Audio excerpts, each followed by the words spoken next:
Nah, yang itu kan saya nggak tahu nih. Tapi kalau dia itu ketakutan, bisa aja ini bukan halusinasi. Bisa aja dia itu bener, wong badannya serem. Security itu kan hobinya nyerem-nyeremin aja. Gitu. Iya, bener. Nah, ketahuan lah sama jin itu kan kebaca. Ini orang hobinya nyerem-nyeremin nih. Nah, gitu waktu Haji J di situ lemah lembut, jadi jinnya paham. Nah, ini yang tidur ini yang serem. Ini kurang ajar nih kayaknya nih. Perlu dikerjain nih gitu. Nah, makanya janganlah, walaupun badan serem itu jangan terlalu serem. Kayak Tung tadi kan nggak serem jadinya. Kaget kalau itu. Kaget. Nah, wong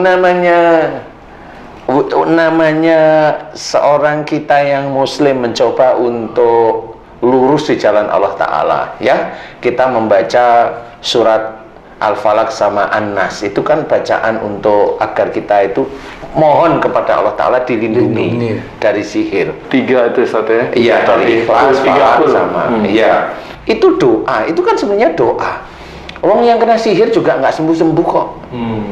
Kan kita harus mikir, jadi dalam bacaan ini loh, ini dibaca Falaq sama Nas kok nggak hilang-hilang, padahal ini berlindung dari sihir. Lah ya memang. Kelirunya di mana itu? Kelirunya yang satu itu niatnya dia, kemudian dia nggak sadar kalau kita atau kalau seseorang berdoa kepada Allah Ta'ala, itu tetap jawabannya 2. Ada yang dikabulkan, banyak yang belum atau tidak dikabulkan. Nah, itu harus paham dulu kalau namanya orang berdoa.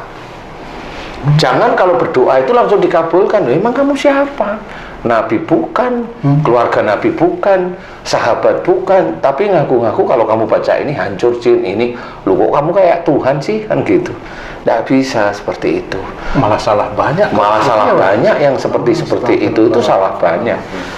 Wong itu juga intinya sama, mau dibacain ini, mau besok juga masih bacain aja. Kalau jin itu hancur, bacain aja bacaan kamu yang kamu bisa. Bacain, nggak apa-apa, silahkan.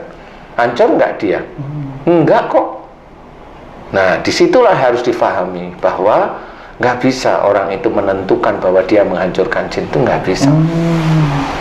Kalau dia mengeluarkan, bacaan sendiri itu tidak ada yang namanya untuk mengeluarkan jin. Lah, kan lucu. Hanya berlindung dari gangguan aja sebenarnya. Nah, kalau doa tadi kan berlindung dari sihir sebenarnya. Nah, inilah yang harus kita sadari bahwa jin-jin tersebut itu sebenarnya mengetahui orang yang akan dihadapi. Membaca hati dan pikiran orang itu. Dan orang itu dia tahu sebenarnya orang ini nggak bisa, itu tahu. Makanya orang-orang yang seperti itu kalau udah ketemu dengan sihir atau ketemu dengan yang kesurupan udah puluhan tahun, diketawain aja sama jinnya itu. Nah, orang itu kalau memang jengkel, dia nggak sembuh-sembuh, marah, dia pasti memaki-maki jin itu. Nggak bisa, jin itu dimaki-maki, ya kamu yang salah, yang maki aja yang salah. Apalagi kalau dia muslim, salah dia di hadapan Allah. Sama seperti dia mengerjakan, dia mukul paku nggak bisa-bisa, dia maki-maki pakunya, nah, kan sama aja sebenarnya. Iya benar. Matanya Harusnya cara malunya yang harus dirubah, Nah, gitu. kan caranya yang benar. Iya.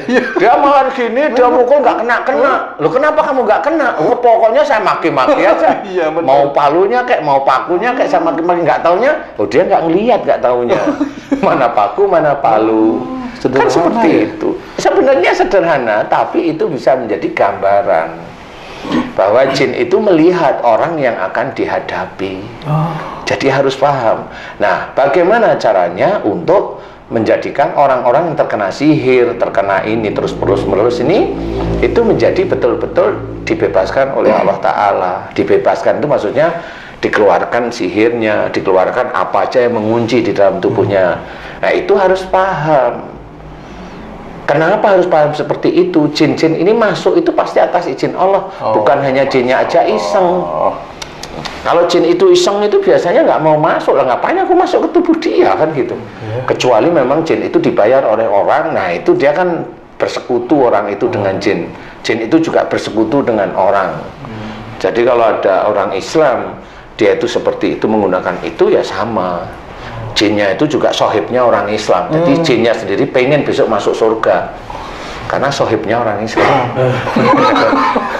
Kan gitu ya kan? Iya, Karena iya, banyak iya, besok yang menolong gitu kan. Sohib-sohibnya yang lah ya itu jinnya juga ingin ditolong sama sohibnya yang dia bantu itu kan gitu. Ngerti nggak? Ini kelakar tingkat tinggi loh ini ya. Jadi nah sebenarnya yang seperti itu jin itu tahu siapa yang dihadapi. Nah, orang yang dia tidak bisa mengerjakan, ya itu pasti marah dengan jinnya. Enggak bisa. Kayak umpamanya dia dipukul dengan salah satu daun, umpamanya daun bidara kayak daun ini. Padahal pokoknya biasa, tapi biru-biru. Kenapa dipukul daun nggak keras kok biru-biru itu? Nalar nggak di sini? Daunnya hebat berarti. Bukan, daun biasa aja. Mau dimakan juga nggak biru mulut kita. Ayo, biasa. Kalau kita mau makan, biasa aja pukul. Enggak biru. Tapi kenapa dipukulin itu biru? Karena daunnya dibaca-bacain sebelum dipukulin. Nah, dibaca-bacain sehingga ilmunya yang baca itu masuk ke daun. Setelah masuk ke daun, ini daun buat mukul. Nah, di sini itu banyak jin. Ya pasti jin yang di daun ketemu jin yang di sini menjadikan fisik jadi biru-biru, lebam-lebam. Itu realitanya sebenarnya. Jadi jangan terus daunnya hebat. Enggak, daun biasa aja kalau menurut saya. Nah, jin yang sudah tahu seperti itu, kalau kita memang mau membantu, jangan merasa sok tahu, sok pintar, nggak boleh. Karena memang Allah itu yang kita pegang itu salah satunya Allah itu akan mengabulkan doa orang yang beriman serta mengerjakan amal soleh. Wa yastajibul ladina amanu wa amilus sholihat. Itu kita pegang. Jadi kita harus belajar menjadi orang Islam yang imannya kuat kepada Allah Ta'ala dan juga senantiasa mengerjakan amal-amal soleh. Nah, di titik itu bukan untuk menghancurkan jin, untuk kita sendiri nanti di akhirat itu agar kita itu dinilai oleh Allah Ta'ala itu baik. Karena banyak sekali ayat Quran menceritakan yang akan dimasukkan surga adalah orang yang selalu berbuat baik, beriman dan beramal soleh. Itu kan jelas, berarti berbuat baik itu mulai tutur katanya baik, cara berpikirnya baik, dengan saudara itu tidak memilah-milah. Jangan dengan saudara, ini saudaraku, yang ini enggak. Lah, padahal dia itu muslim. Nah, kalau dia sudah begitu, sudah bukan amal soleh. Imanmu enggak kuat sebenarnya. Kalau bukan golongan saya, enggak saya terima. Loh, kamu imanmu rusak kalau yang seperti itu. Padahal kalau seorang mengucap la ilaha illallah itu sudah saudara. Apalagi mengucap la ilaha illallah terus kemudian Muhammadur Rasulullah seperti itu sudah saudara. Kesalahan apapun ya santai aja. Namanya manusia salah itu normal kok. Kan gitu. Tapi jangan menjadi kelompok yang merasa benar. Nah, jin itu faham bahwa orang-orang seperti itu rusak dia imannya. Makanya orang itu mencoba ngobatin orang yang sakit yang dia ini ya nggak bisa. Nggak bisa. Insya Allah nggak bisa. Dia akan kesulitan. Walaupun sekarang diem kan bukan sembuh. Nah, disinilah yang harus kita ketahui. Kemudian kenapa orang ini bisa kena sihir? Berarti orang ini diizinkan oleh Allah Ta'ala kena sihir. Kenapa orang itu bisa kena sihir? Karena marahnya yang berlebihan, dendamnya berlebihan, egoisnya berlebihan, suuzonnya berlebihan, kaku hati, susah dinasehatin, susah diberi masukan, itu juga berlebihan. Ya dapat. Nah, itu menjadi entry point untuk masuk. Iya, itu menjadi jalan untuk masuknya sihir. Dikasih tahu orang tuanya sejak dulu susah, sekarang dikasih tahu suaminya susah, kan gitu. Nah, ini menjadi alat utama masuk. Nah, setelah ini masuk, sifat-sifat jelek itu mengunci jinnya sihir yang di dalam, makanya susah dikeluarin. Nah, kalau kenapa saya itu bantu doa agar diampuni dosa-dosanya, dosa emosi, marah, kaku hati, ego, suuzon, termasuk marah yang disimpan, termasuk dosa-dosa musyrik. Dosa musyrik itu adalah mengamalkan sesuatu yang memang bukan tuntunan dari sunnah Rasul. Nah, itu juga sama kalau memang kita mau seperti itu. Jangan. Ayo yang lurus-lurus aja. Kalau memang kita mau zikir, ya kita zikir, istighfar boleh, wong itu memohon ampun. Bertasbih boleh, wong itu kan mengagungkan Allah. Inilah tadi, kalau memang seseorang itu dia menjalankan ibadahnya itu lurus-lurus saja, aman kok. Dia hanya tinggal doa pada Allah, ya Allah, orang ini kesurupan. Jika kesurupannya dari dosa-dosanya, ampuni. Kan awalnya begitu, ampuni dia ya Allah. Kan lebih rinci lagi, kalau dia hobinya marah, ampuni.